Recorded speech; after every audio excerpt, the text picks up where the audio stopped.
The biggest threat is not only continuing, it's expanding, it's growing, and the United States, I think almost any day, along with the other permanent members of the Security Council in Germany, is about to sign an agreement with the Ayatollahs in Tehran over their nuclear weapons program that will be, in my judgment, the biggest single act of appeasement by the West since Munich in September of 1938.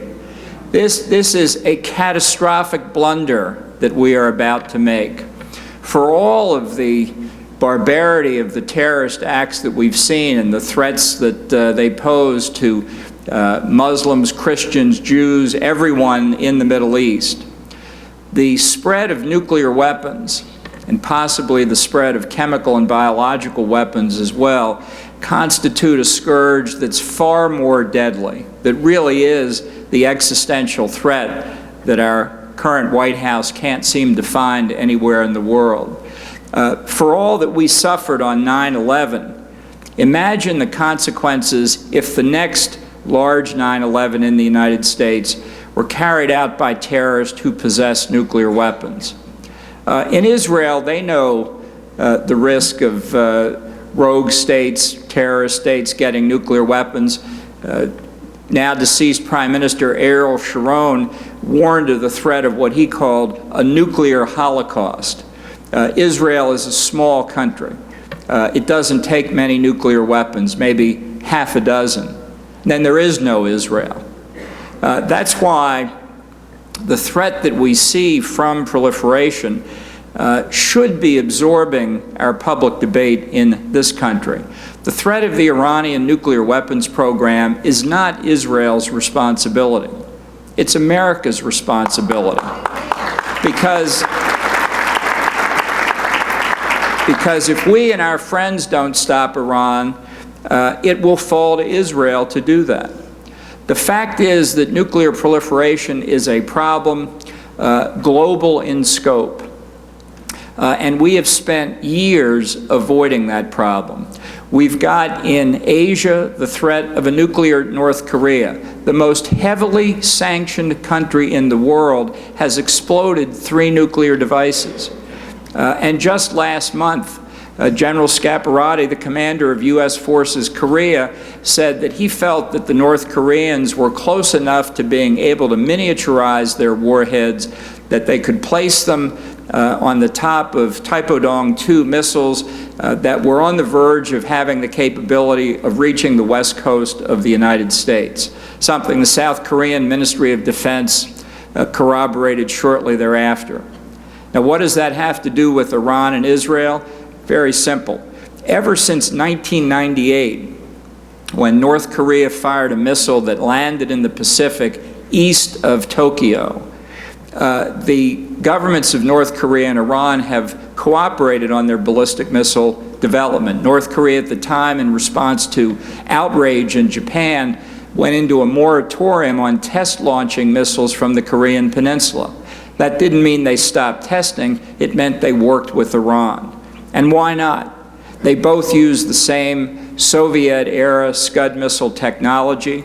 The purpose of the missile programs in both countries is exactly the same. It's not to launch weather or communication satellites, it's to launch nuclear warheads. So at least for these past nearly 20 years now, we've seen these two countries collaborate publicly on their ballistic missile development programs. And it's very hard not to imagine that they're cooperating on their nuclear weapons programs as well. When the Israeli Defense Forces destroyed a reactor under construction in Syria in September of 2007, we found that it was being constructed by North Koreans following the design of North Korea's only known nuclear reactor at Yongbyon. Now, what were North Koreans doing in Syria? Was it because of their long, close cultural affinity? They shared the same language, same religion. What were they doing in Syria? We don't know the answer for sure, but I'll tell you this, North Korea doesn't give anything away for free. And I don't think myself Syria had the resources to purchase their services. I think we will find, inevitably, deep Iranian involvement. Because after all, what better place to conduct your illicit nuclear weapons activities than in a country where you think nobody was looking? And in fact, the United States was not looking. Israel was, and Israel found that reactor. Now, I believe that almost inevitably, this cooperation has enabled Iran, whether hidden in mountains somewhere in Iran or hidden in mountains somewhere in North Korea, capabilities that our negotiators and the other five permanent members of the Security Council are simply ignoring. The way you hear the public debate about this agreement that's being negotiated is if we know 100% about what Iran's nuclear capabilities are. This is the farthest thing from the truth. Number one, if the past 25 years have taught us anything, it should be to have a little humility when it comes to our intelligence gathering capabilities. Number two, we know that we don't know everything now. The Iranian government has precluded the International Atomic Energy Agency from conducting inspections about allegations of weaponization that I think we firmly believe are correct.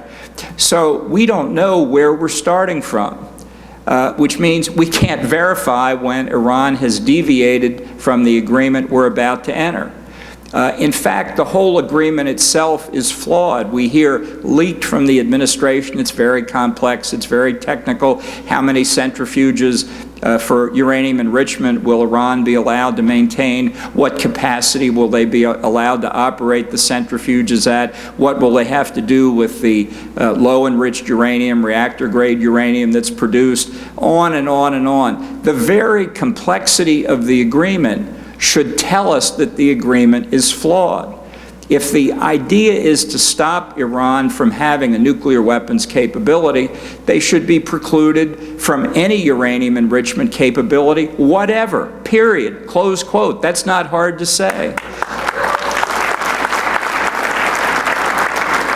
But in fact, the whole nature of the agreement that we're negotiating is simply to try and buy some degree of insurance that when Iran violates it, we will have enough notice that we'll be able to take action.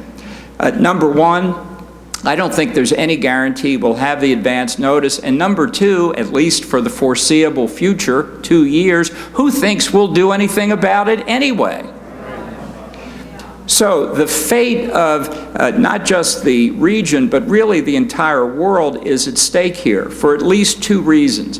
One, when Iran gets nuclear weapons, you can count on Saudi Arabia, Egypt, Turkey, and maybe others in the region getting nuclear weapons as well. And I cite as my authority for that former Secretary of State Hillary Clinton, who got it right on this occasion. We will see a massive proliferation in the Middle East that will take this already volatile region and make it even more volatile. Number two, we don't have to wait for Iran or North Korea to get a ballistic missile capability that can reach the United States. Iran has been the largest financer of international terrorism since the Islamic Revolution of 1979. It has armed and equipped terrorists, Sunni and Shia alike. Once Iran gets a working nuclear device, or they get one from North Korea, you can put it in a boxcar, put it in a tramp steamer, sail it into any harbor in the world, and detonate it there. A very primitive delivery mechanism, but just as mortal to anybody who happens to be within range.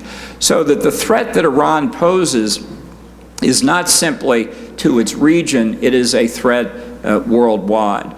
And we are engaged in a course of action that will simply legitimize Iran's uranium enrichment capability. What every expert will tell you is the long pole in the tent in a nuclear weapons program, and enable them to continue building a very broad and deep nuclear infrastructure. Now, our administration says in a listless fashion that all options are on the table when it comes to Iran's nuclear weapons program, by which they mean the implicit possibility that we will use force to prevent Iran from getting nuclear weapons. Nobody believes this threat. Nobody believes it. The Iranians don't believe it. Israel doesn't believe it. I don't even think the president believes it when he says it. So what that means is now we are down to two options. Option one, Iran gets nuclear weapons. I think that is far and away the most likely outcome and everything that flows from that. Option two is that Israel decides, as it has twice before in its history, to take matters into its own hands and destroy a nuclear weapons program in the hands of a hostile state. I don't know what Israel's going to do. It's a terribly hard decision to make because of the risks that are inevitably entailed to Israel and its innocent civilian population. But I just want everybody here to be prepared for the possibility that we will wake up one morning and find that Israel has acted, and to be ready to argue as soon as we hear about it that if Israel does decide to use military force, it will be a legitimate exercise of Israel's inherent right to self-defense.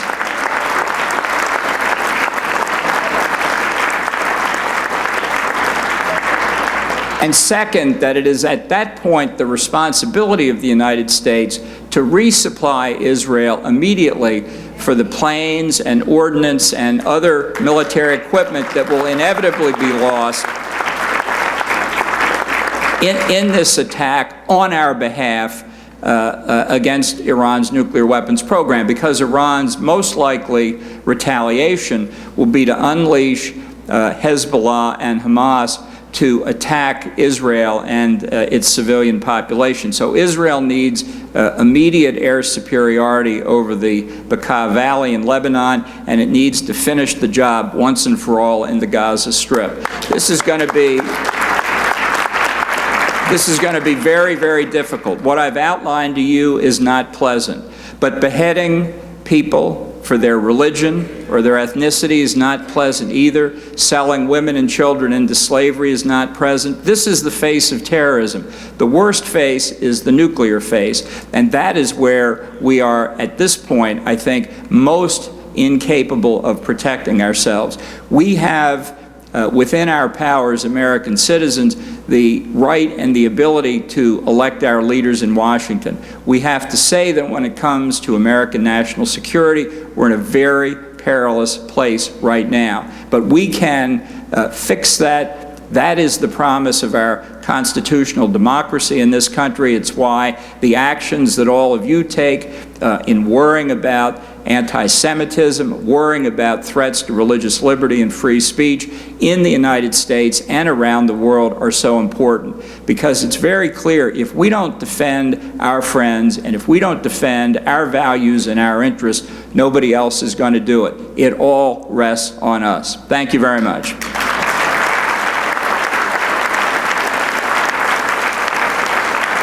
Thank you very much.